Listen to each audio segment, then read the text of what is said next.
मैत्रिणींनो, आज तुम्हाला मी आज रविवार आपला, त्यामुळे मी आज खिम्याची योजना केलेली आहे. तर आता मी अर्धा किलो खिमा घेऊन आलेली आहे. खिमा कसा करायचा हे मी तुम्हाला दाखवणार आहे. हां, तर मी आता हा खिमा आणलेला आहे अर्धा किलो. त्यात मी आली लसणाची पेस्ट टाकलेली आहे. म्हणजे मी पेस्ट करून ठेवलेलीच असते.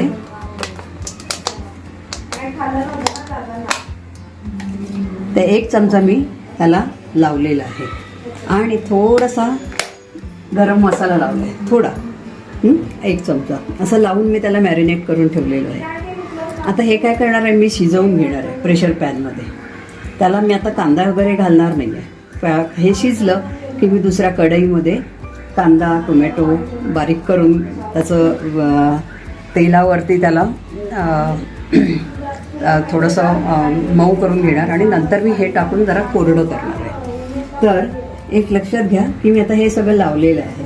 आता मी प्रेशर पॅनला हे टाकणार आहे शिजायला. तर साधारण तेल आपल्याला ना सढळ हाताने टाकायला लागेल. अगदी तुम्ही थोडं पाहिजे आपल्याला असं नाही. तर थोडंसं मी जवळजवळ अर्धा पेला मी जरा टाकलेलं आहे. तर आता हे झालं की आता मी हे गॅस चालवते. हां,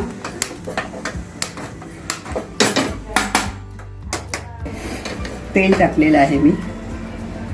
आता हे जरा तेल गरम होऊन दे. त्याच्यात मी खडे मसाले टाकणार आहे.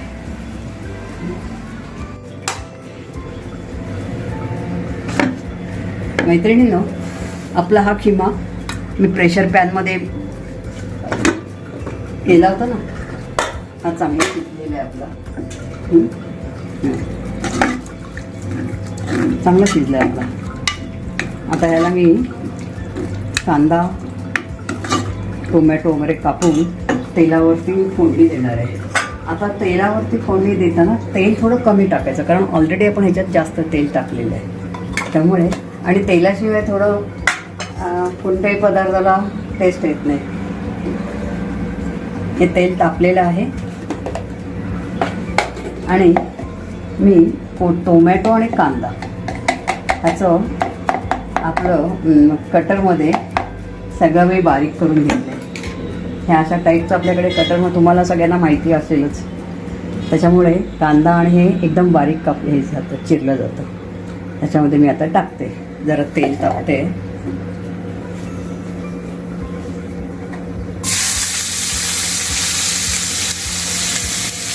कांदा टोमॅटो आहे ना, हा चांगला परतून घ्यायचा. आता ह्याच्यात मी थोडं मीठ टाकणार आहे. मीठ टाकलं की कांदा काय लवकर आपला मऊ होतो. त्यामुळे मी आता ह्याला थोडं मीठ टाकून हे घेणार आहे.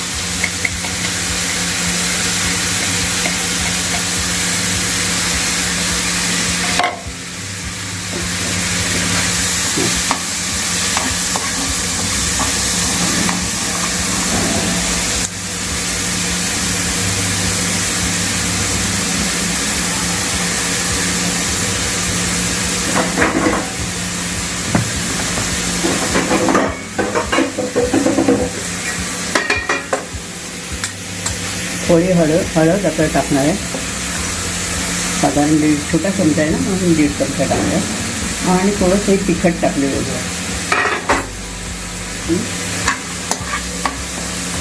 चांगलं परतून घ्यायचं. एकदम मऊ झालं की आपण त्याच्यामध्ये हे टाकायचं. आणि मी मगाशी ह्याला आलं लसूण मिरची हे केलेलंच होतं. तर हिरवा वाटण असतं आपलं. आलं लसूण मिरची कोथिंबीर याचा एवढा थोडासा गोळा, म्हणजे मी थोडंसं वाटलं होतं ते पण टाकलेलं आहे त्या मॅरिनेटमध्ये. मगाशी सांगायचं विसरून गेले मी तुम्हाला. तर आता हा कांदा टाकलेला आहे. तर थोडं मीठ टाकते मी आधी, कारण कांदा लवकर मऊ होईल ना म्हणून. आणि नंतर मी टाकली आपण थोडंसं आता कमी टाकणार आहे. हे चांगलं आता कांदा असं चांगलं बारीक कापल्यामुळे त्या कटरमध्ये चांगला बारीक होतं, म्हणून त्याच्यामध्येच मी हे केलं आहे. जास्त त्या दाताखाली येत नाही मोठं.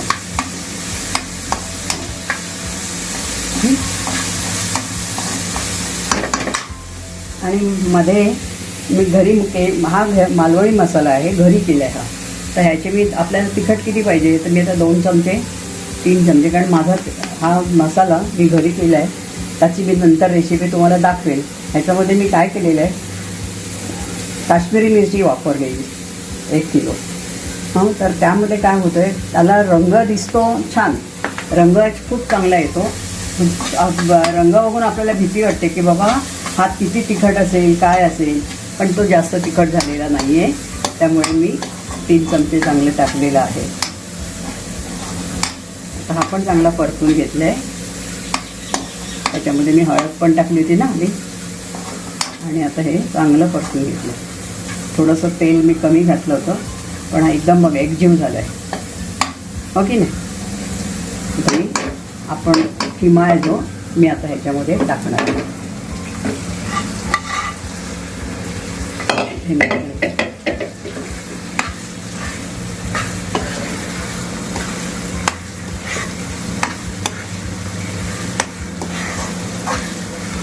थोडासा थलथलीत करणार आहे, अगदी पातळ नाही करायचं आहे आपल्याला, आणि अगदी घट्ट पण नाही करायचं आहे आपल्याला. ह्याच्यावर पाव वगैरे खाता येतो किंवा भाकरी वगैरे असं सुद्धा आपण खाऊ शकतो.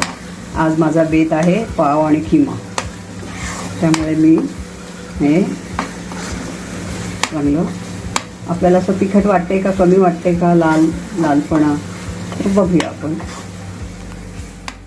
ना. हे आपला खिमा रेडी झालेला आहे. किती छान तरी आली बघा, हो की नाही. फार छान झालं.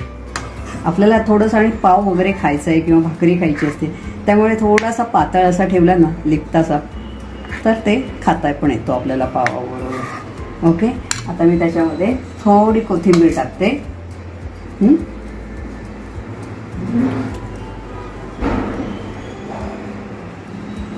छान सजून झाला, ओके ना, रेडी झालं आपलं. ओके.